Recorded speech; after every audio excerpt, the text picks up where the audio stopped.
Boa tarde, Dr. Antônio Cardia de Castro Júnior. O senhor sabe que nós instalamos a CPI aqui no município, que é a Comissão Parlamentar de Inquérito, que visa a análise do contrato licitatório e mais a lavratura de autos de infrações em massa aqui no município. O senhor, como depoente, o senhor confirma dizer só a verdade? Sim. Perante as regras legais aqui à nossa CPI? Sim. O senhor, procurador do município, desde quando aqui no município de Avaré? Desde 20 de janeiro de 2000. Perfeito.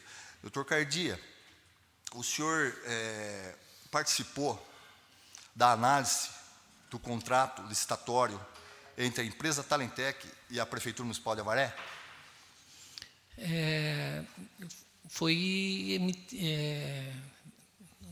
Tem um parecer jurídico que foi por mim subscrito,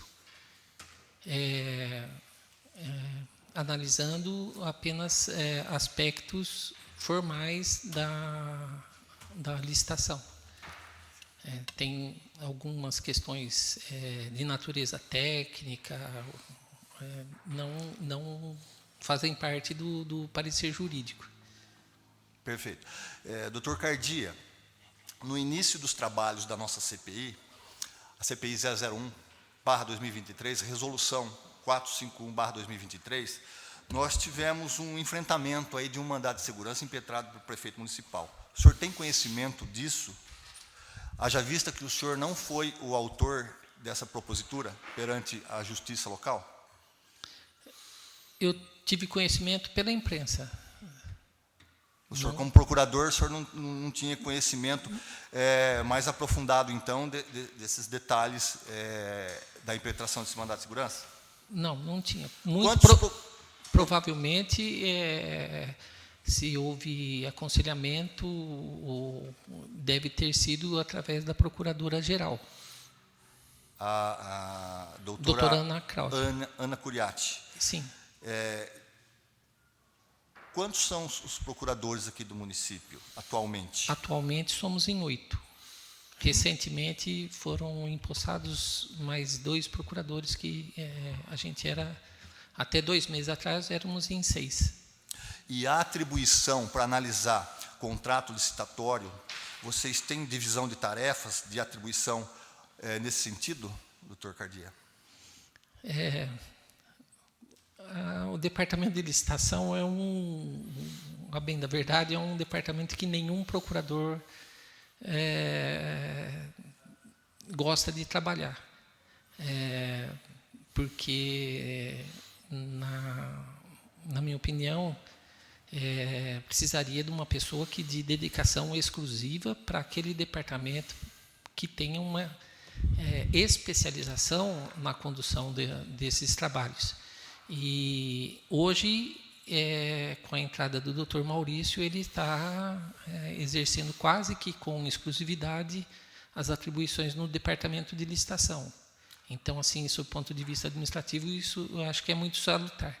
Mas, em relação aos períodos anteriores,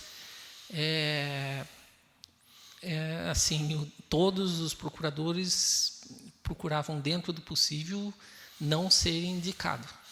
E eu acabei indo por exclusão, que eu acabei sendo o único que aceitou.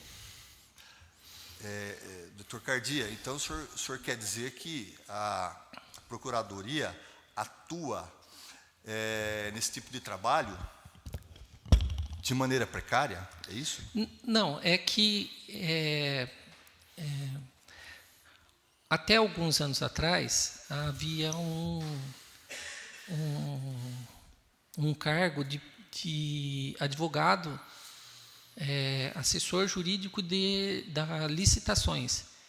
E a atribuição dele era dedicada exclusivamente a licitações. Então, ele não tinha que pensar em mais nada. Até 2 meses atrás, quem atuava na licitação, ele acumulava com processos administrativos disciplinar, com dívida ativa, com assessoria jurídica e pareceres para secretarias, atuação no contencioso. Então, essa forma de trabalho, que é desde sempre, desde que foi extinto esse cargo de assessor jurídico das licitações, assim, no meu ponto de vista, não é a adequada. A adequada é a que está hoje, de ter uma pessoa que ele pensa 24 horas em licitação. Bem, doutor Cardia,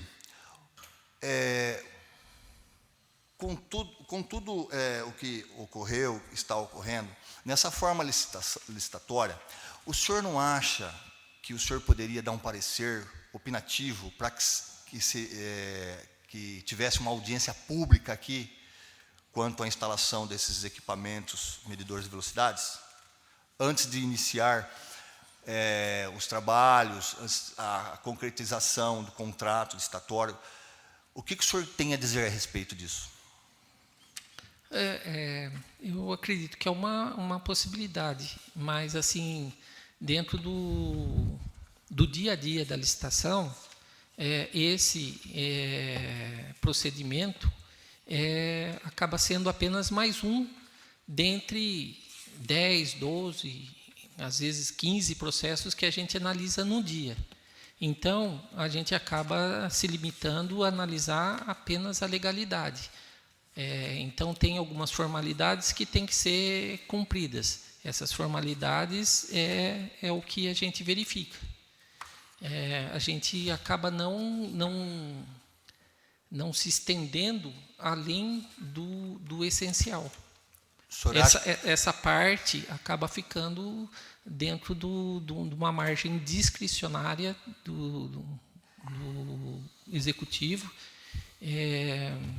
onde a Procuradoria não se intromete, a menos que seja obrigatório. Então, se em alguns procedimentos houver de forma obrigatória a convocação de audiências públicas, aí, se não passar desapercebido pelo procurador, ele iria aconselhar nesse sentido. Perfeito. Eu passo o questionamento agora ao doutor Marcelo Ortega, por favor. Senhor presidente da CPI, doutor Cardia, bem-vindo à Câmara de Vereadores. O senhor é sempre muito bem-vindo aqui, viu? Pela qualidade do diálogo que tem com a gente também. Na página 245 do processo de licitação, temos um questionamento de uma empresa. Essa empresa questiona a seguinte situação. A licitação foi feita com base na Lei 8666/93. E foi solicitado a abertura de licitação para registro de preços de serviço de engenharia. Ela pergunta se isso é legal. E aí o secretário responde, não temos aqui parecer jurídico e nem da licitação. Houve alguma falha nessa situação? Como o tema é de legalidade e de licitação, não deveria passar por uma análise jurídica? Sim, se o secretário não se sentisse seguro de se manifestar, no sentido de determinar a continuidade do procedimento, ele teria a opção de fazer uma consulta jurídica. Mas, salvo engano, nessa ocasião, eu não me recordo de ter sido questionado a respeito disso. Sim, inclusive o secretário juntou aqui emendas do TC São Paulo, dando uma resposta com teor jurídico, inclusive, respondeu à empresa. Agora, doutor, em relação à modalidade de contrato, de licitação, tivemos aí o registro de preços de serviços de engenharia, de modo que a súmula número 32 do Tribunal de Contas de São Paulo fala que, em procedimento licitatório, é vedada a utilização do sistema de registro de preços para a contratação de obras e serviços de engenharia, exceto aqueles considerados como de pequenos reparos. E o objeto dessa contratação é, de fato, referência, tem por objetivo a abertura de ata de registro de preços para a contratação de empresa especializada em serviços de engenharia, né? Então, não foi adotada uma modalidade que não tem permissão da Lei 8666, porque a licitação foi feita com base na 8666 e não na 14133. Sim. Se for analisado pelo prisma de se considerar isso como um serviço de engenharia, não estaria em conformidade. Mas, salvo o melhor juízo, foi analisado sobre o prisma de que não era um serviço de engenharia, era uma contratação de radares. Então, a descrição do objeto é que, ao meu ver, não está adequada, porque o serviço que a gente vê que é prestado é um sistema de radares e por isso que deve ter sido analisado sobre esse prisma, de não ser um serviço de engenharia e que, a princípio, a descrição do objeto estaria equivocada. O objeto não vincula toda a licitação?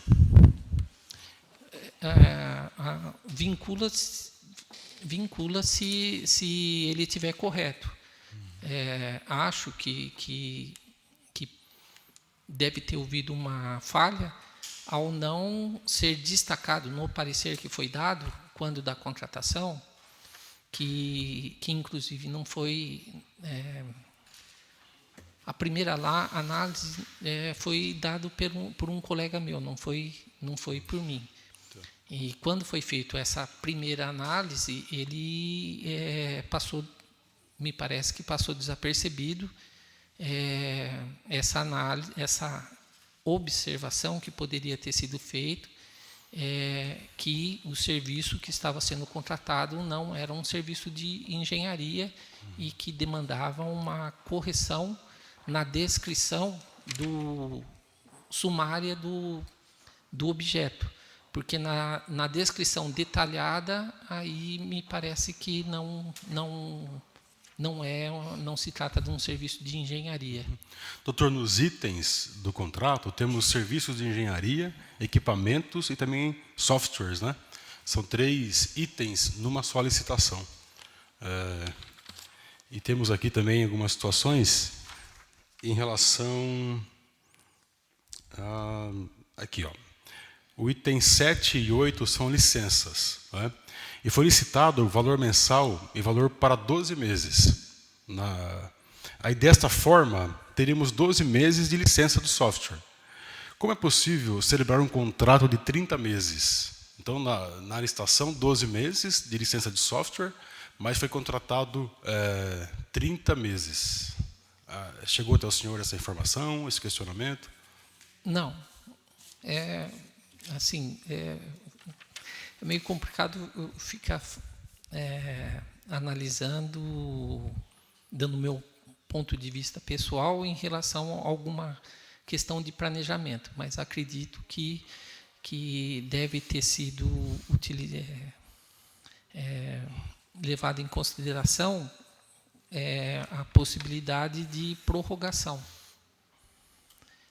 A gente tem algumas situações no departamento de licitação em que a necessidade de contratar um serviço ou a compra de um produto por meio de ata de registro de preço, aonde o valor total, vamos supor, se fizer uma licitação hoje, agosto,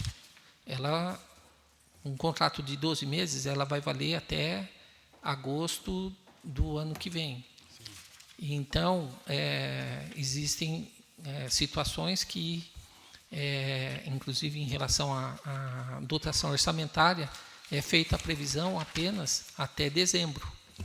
Aí, em janeiro, quando vira o exercício, é feito um termo aonde vai se alocar recursos do novo orçamento do ano seguinte para fazer frente a janeiro até agosto do ano seguinte. Então, assim, as pessoas que atuam na prática, eles devem ter levado isso em consideração, planejando a contratação, a prorrogação do contrato. Se, assim, falando sob o ponto de vista jurídico, se como o contrato é por 30 meses e está previsto a utilização de um determinado software e a empresa detentora dos direitos desse software, ela não renovar com a empresa que está contratado, pode ensejar uma rescisão contratual. Sim. Mas, assim, no caso concreto, assim, eu estou discorrendo assim, sobre uma questão que não foi discutida por mim. Tá bem, sim, senhor. Doutor, nós também recebemos de manhã aqui o secretário Alexandre Nigro, e ele admitiu expressamente que copiou e colou parte do termo referencial de outro objeto. Aí misturou objetos, né? E temos aqui parquímetro, rotativo de carros e também vagas especiais para idosos, né?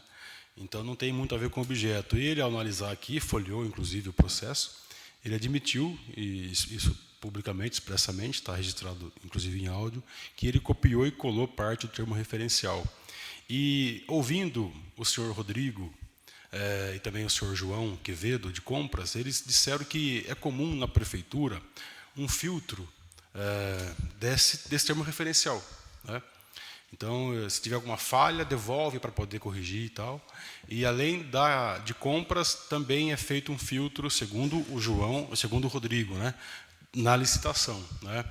Mas tanto a senhora Érica, que esteve aqui conosco, ela na verdade disse que não houve filtro nenhum, que passou direto, né?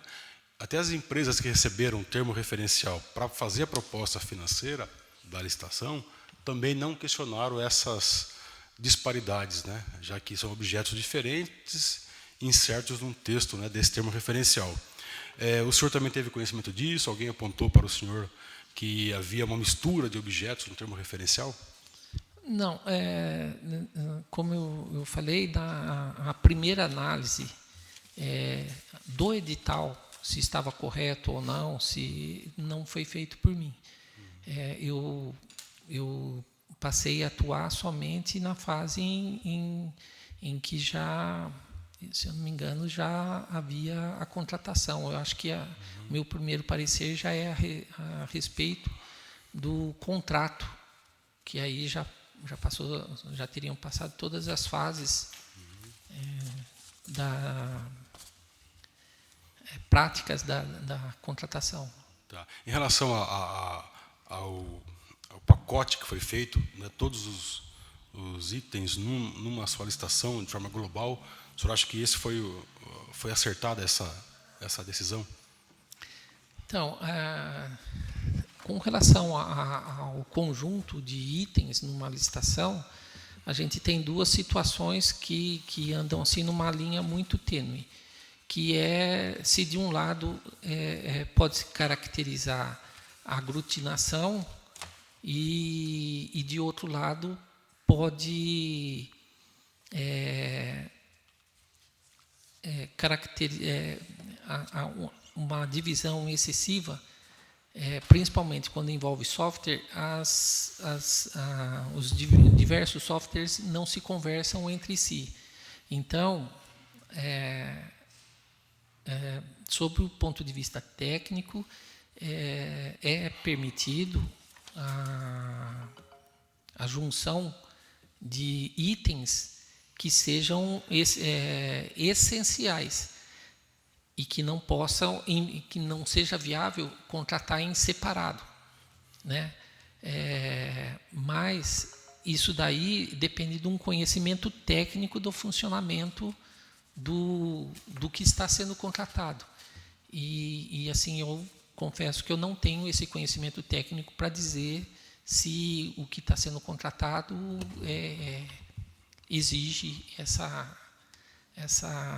vinculação ou junção no objeto. Da minha parte, estou satisfeito e agradeço ao senhor pela colaboração. Mais perguntas, doutor Hidalgo, Marcelo? Doutor Cardia, o senhor gostaria de fazer algumas considerações finais? Não, eu simplesmente estou à disposição, no que for possível, a gente está à disposição para colaborar. Perfeito, doutor. Encerramos aqui a nossa oitiva, primeira parte. Pode assinar ali o termo.